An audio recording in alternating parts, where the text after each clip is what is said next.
Subscribe now and press the bell icon. Never miss an update. एक समान चुंबकीय क्षेत्र में गतिशील आवेश पर क्रियाशील बल के बारे में हम लोग पढ़ेंगे। Force on a moving charge in magnetic field. ठीक है, अब यहाँ पर समझिए कुछ चीज इसमें क्या है कि मान करके चलना है। एक सिंपल कंडीशन हम लोग लेते हैं, जैसे मान लीजिए कि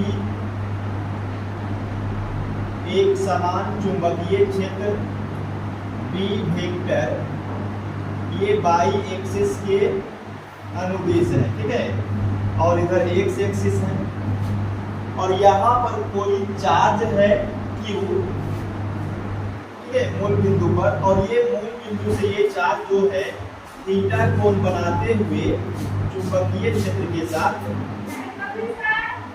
v वेक्टर वेग से मूव कर रहा है। ठीक है, फिर समझिए v वेक्टर एक समान चुंबकीय क्षेत्र है जिसको हम लोग किधर लिए हैं, बाई एक्सिस की ओर, ये एक्स एक्सिस है, और थीटा कोण किसके साथ, चुंबकीय क्षेत्र के साथ थीटा कोण बनाते हुए कोई चार्ज पार्टिकल Q होगा जो v वेक्टर के वेग से गतिशील। ठीक है, अब इस Q पर कितना बल लगेगा इस मैग्नेटिक फील्ड के कारण, वही हम लोग को निकालना पड़ेगा। अब जरा समझिए, अगर ये चार्ज मूव करेगा तो चार्ज का मूव करना क्या कहलाएगा, करंट। और आप कीजिए, और स्टेट क्या बताया कि जब कोई चार्ज चलेगा यानी कि करंट बहेगा तो अपने चारों तरफ चुंबकीय क्षेत्र बनाएगा। एक चुंबकीय क्षेत्र तो ये बना लेगा, और एक चुंबकीय क्षेत्र हम लोग लेकर रखे हैं पहले से ही बी वेक्टर। अब दोनों चुंबकीय एक दूसरे पर क्या करेगा, बल लगाएगा। जैसे आप दो मैग्नेट को एक साथ रखिएगा तो क्या करेगा, या तो आकर्षित या तो प्रतिकर्षित, मतलब बल लगाएगा। उसी प्रकार से यहाँ कि अगर ये चार्ज मूव करेगा, करंट के जैसा व्यवहार करेगा या करंट बन जाएगा, और ये करंट चारों तरफ मैग्नेटिक फील्ड बनाएगा। ये वाला मैग्नेटिक फील्ड जो मूव कर रहा है उसके कारण, और एक मैग्नेटिक फील्ड, ये दोनों एक दूसरे पर क्या करेगा, बल लगाएगा। और कितना बल लगाएगा वही हम लोग को ज्ञात करना। ठीक है, अब ध्यान दीजिएगा, ये जो बल लगेगा चार्ज पे F, वो बल लगेगा पहला, जितना चुंबकीय क्षेत्र का मान ज्यादा होगा उतना। ठीक है, ऐसा पाया जाता है कि ये जो बल है इस पर गतिशील आवेश पर उतना लगेगा। मैग्नेटिक फील्ड का मान जितना ज्यादा होगा बल उतना ज्यादा लगेगा। जैसे मान लीजिए कि दो चुंबक का आप टुकड़ा रखिएगा तो दोनों चुंबक के बीच बल कितना ज्यादा लगेगा, ये किस पर डिपेंड करेगा, चुंबक का टुकड़ा जितना बड़ा है यानी चुंबकीय क्षेत्र जितना ज्यादा शक्तिशाली है, तो चुंबकीय क्षेत्र जितना ज्यादा शक्तिशाली होगा बल भी उतना ज्यादा लगेगा। ये एक हो गया। दूसरा देखिए, ये बल कितना ज्यादा लगेगा तो आवेश का परिमाण जितना ज्यादा होगा। क्यों, ऐसे समझिए, I इक्वल टू क्या होता है, Q बटा T। अब अगर Q का मान ज्यादा होगा तो धारा का मान ज्यादा, और अगर धारा का मान ज्यादा होगा तो मैग्नेटिक फील्ड भी ज्यादा बनेगा, और मैग्नेटिक फील्ड अगर ज्यादा बनेगा तो मैग्नेटिक फील्ड ज्यादा बनने के कारण बल भी ज्यादा लगेगा। तो दो चीज है, या दोनों B भी ज्यादा होना चाहिए और Q भी ज्यादा होना चाहिए। B कम होगा, Q कम होगा, बल भी कम हो जाएगा। तो ये सीधा सीधा समानुपाती किसका होगा, B का और Q का। एक चीज और है, अगर आप इस V वेक्टर को तोड़िएगा दो कंपोनेंट में, एक सदिश राशि को हम दो कंपोनेंट में तोड़ सकते हैं, क्लास लेवल में पढ़े होंगे। तो इधर का जो कंपोनेंट होगा वो होगा V sin थीटा, और इधर का कंपोनेंट कितना होगा, V cos थीटा। देखिए नियम बहुत ही, इसका टॉपिक एक बहुत बड़ा है सदिश को तोड़ने का। सीधा सीधा याद रखिएगा कि जिधर एंगल रहेगा उधर सदिश के परिमाण के साथ cos थीटा रहना चाहिए, मतलब cos एंगल, और उसके लंबवत वाला में परिमाण के साथ साइन ले लीजिए। ठीक है, तो हमने V वेक्टर को दो पार्ट में तोड़ दिया। तो एक तीसरा बल को और प्रभावित करेगा, बल जो कि समानुपाती होगा चुंबकीय क्षेत्र के लंबवत घटक। चुंबकीय क्षेत्र देखिए बाई में है, इसका लंबवत किधर जाएगा, x, उसके समानुपाती। देखिए लंबवत घटक कितना है, V sin थीटा। अब अगर तीनों को हम एक साथ बोलते हैं तो क्या बोल पाएंगे कि ये जो गतिशील आवेश है इस पर लगने वाला बल आवेश के समानुपाती, चुंबकीय क्षेत्र के समानुपाती, और फिर लंबवत घटक चुंबकीय क्षेत्र का जो है उसके समानुपाती। इसको और सरिया दीजिए तो F proportionate Q V B sine theta. यही आपका गतिशील आवेश पर लगने वाला बल है। क्या लगने वाला बल है? F बराबर Q V B sine theta. ये फॉर्मूला आप कर लीजिएगा।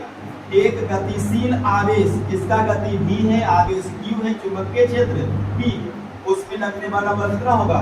Q V B sine theta. अब जरा ध्यान दीजिएगा, यहाँ पर देखिए ये जो बल है वो सदिश राशि है, तो हम इस बल को वेक्टर फॉर्म में भी ला सकते हैं। कैसे लाएंगे? ध्यान दीजिएगा, अगर इस बल को वेक्टर रूप में लिखिएगा इन वेक्टर फॉर्म, तो F वेक्टर इक्वल टू, ध्यान दीजिएगा ये बच्चा, Q क्या है? अदिश राशि, इसको रखने दीजिए, Q को बाहर कर लीजिए। अब देखिए ये बचा हुआ पार्ट है VB sin थीटा। अब V देखिए क्या है? सदिश राशि। VB क्या है?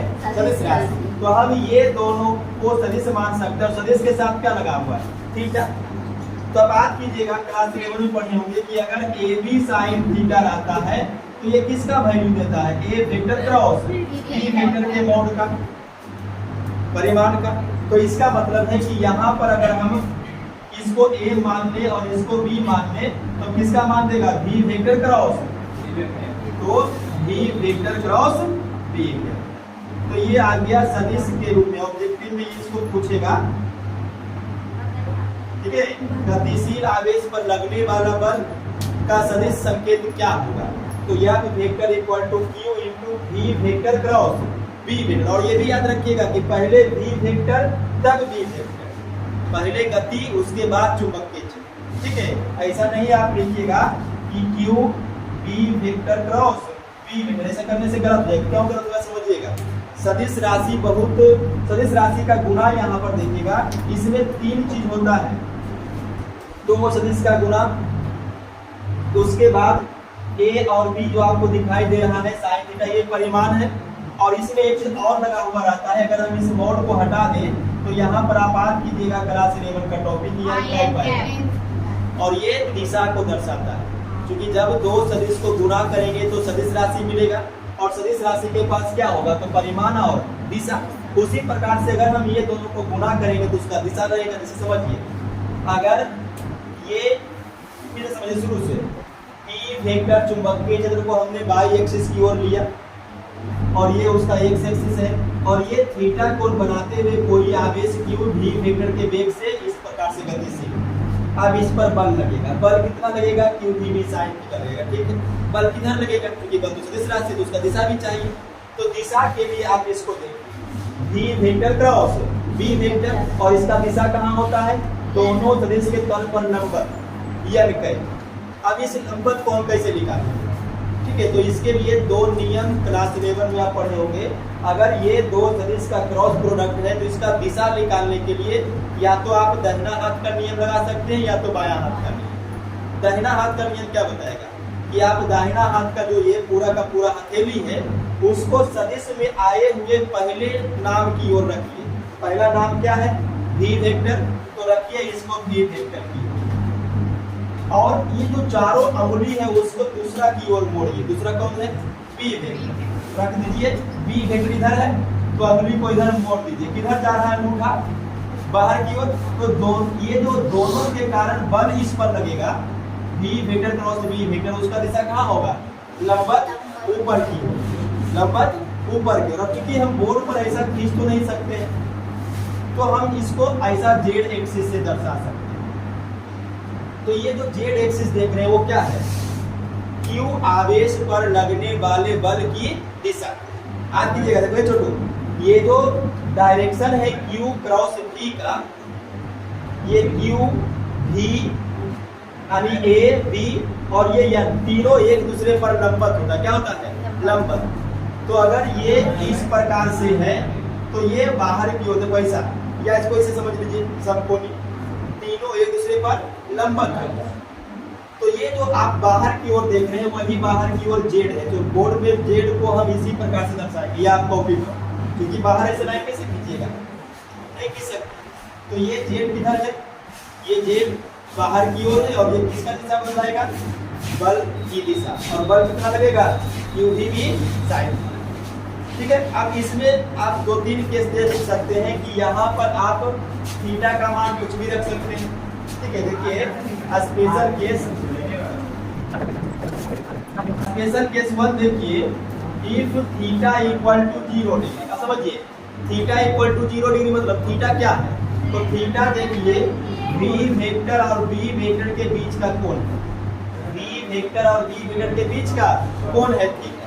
ठीक है, अगर ये 0 हो गया, समझिए ये 0 कब होगा, देखो ये वाला अगर हम इसको v वेक्टर को इसी डायरेक्शन में ले लें तो v और b के बीच का एंगल क्या हो जाएगा, 0। तो अगर दोनों एक ही दिशा में हो तब हम क्या पाएंगे कि f equal to Q V B sine theta का मान कितना रखेगा, 0। अब बात कीजिए साइन 0 का मान 0 होता है, इसका मतलब बल नहीं लगेगा। तो चुंबकीय क्षेत्र में गतिशील आवेश को चुंबकीय क्षेत्र के साथ कुछ ना कुछ कोण बनाना चाहिए। जैसे देख रहे कि 0 कोण बनाए कोई बल लगा नहीं लगा। अगर हम कोण का मान बढ़ाते हैं, दूसरा केस देखिए, if theta equal to 90 degree, कोण का मान बढ़ा दिया। यहाँ पर देखिए 0 पर था और ये बेंड होकर यहाँ पे आ गया, चार्ज मान के इस प्रकार से जा रहा है, चुंबकीय क्षेत्र इधर 90 डिग्री बन गया।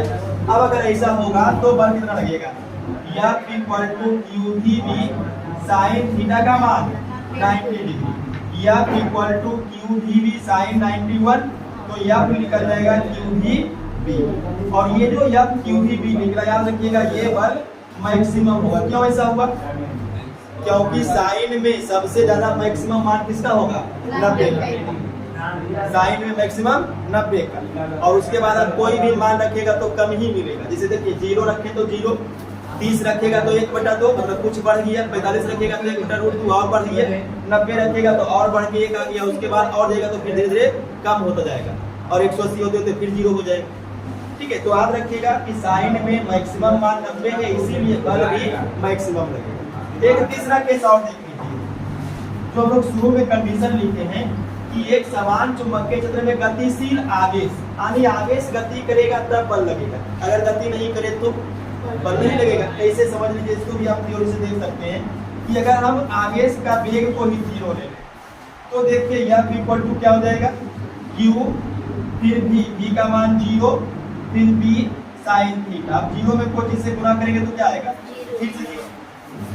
तो एक चीज पक्का रखना है कि जब भी चुंबकीय क्षेत्र आवेश पर बल लगाएगा तो वो आवेश कैसा होना चाहिए, गतिशील, क्योंकि जब तक आवेश गतिशील नहीं होगा तब तक वो बल नहीं लगा पाएगा। और इसका कारण आपको शुरू में ही बता दिए थे कि देखिए ये आवेश गति करेगा तो गति करने के बाद इसका फॉर्म बदल जाएगा, किससे बदल चला जाएगा, करंट, और करंट चारों तरफ क्या बनाता है, मैग्नेटिक फील्ड। अब ये वाला मैग्नेटिक फील्ड और ये वाला मैग्नेटिक फील्ड आपस में बल लगाना शुरू करेगा, जैसे दो मैग्नेट को आपस में रख के बल लगाएगा। अगर ये चार्ज नहीं चले तो करंट बनेगा, और करंट नहीं बनेगा तो चुंबकीय क्षेत्र भी नहीं बनेगा। और ये जो चुंबकीय क्षेत्र है वो इस पर बल लगाएगा नहीं, क्योंकि चुंबक किस पर बल लगा सकता है, किसी दूसरे चुंबकीय पदार्थ या चुंबकीय क्षेत्र पर। तो यहाँ तो कोई चुंबकीय क्षेत्र रहेगा नहीं, ये चलेगा तब चुंबकीय क्षेत्र बनेगा। इसीलिए जब चार्ज का वेग 0 तो बल भी 0। तो ये 3 कंडीशन आप याद रख सकते हैं। और बल का जो मेन फॉर्मूला होगा उसको दम रख लीजिएगा, पूरा चैप्टर में Q V B sine theta का यूज होने वाला है, या B equal to Q V B sine theta. और अगर साइन थीटा का मान 90 हो जाएगा तो वहां पर हम लोग डायरेक्ट याद रखेंगे क्यू वी। ठीक है, इसके आगे भी लॉरेंट फोर्स आएगा, साइक्लोट्रॉन आएगा, उस समय बहुत यूज होगा क्यू वी का। ठीक है, चलिए इसको